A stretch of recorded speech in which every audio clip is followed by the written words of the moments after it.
As of our latest, huling nakitang sentro niyan sa layong 480 kilometers, silangan ng Katarman, Northern Samar o kaya naman sa layong 390 kilometers, silangan ng east ng Borongan City, Eastern Samar. Taglay nitong lakas ng hangin na 45 kilometers per hour near the center at gasanes pong umaabot sa 55 kilometers per hour.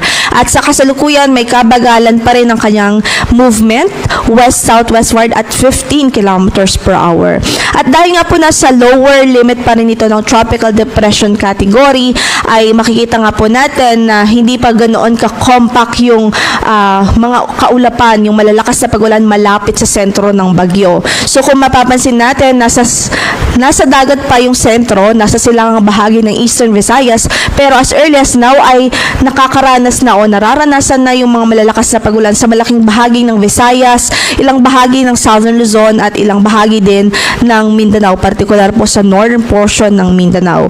Kaya patuloy natin pinag-iingat ang ating mga kababayan sa banta pa rin ng mga pagbaha. Kaya't nag-advise po tayo o nag-issue po tayo ng weather advisory para po sa heavy rainfall outlook at maya-maya lamang po ay tatalakayin po natin yung ating weather advisory. Meanwhile, yung track na ipinalabas po natin as of 11 p.m., makikita nga po natin na west-southwestward pa rin ang kanyang movement in the next 24 to 48 hours generally. Ibig sabihin, posible ang landfall scenario po nito either dito sa Eastern Visayas o kaya naman ay sa Dinagat Islands. So sa pagitan ng mga lugar na yan, ang ating landfall scenario na nakikita, possible by Friday evening o kaya naman ay Saturday morning. Patuloy natin pinagpe-prepare ang ating mga kababayan doon. At again, hindi lang po yung landfall yung ating kailangang paghandaan dahil yung mga pag-ulan na dala nito ay very significant, yung heavy rainfall at nananatiling mataas po yung mga banta ng pagbaha.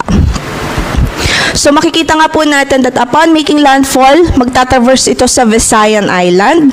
Dito po sa from Eastern Samar to Eastern Visayas to Central Visayas, and then it will exit the Visayan Island dito po sa Western Visayas.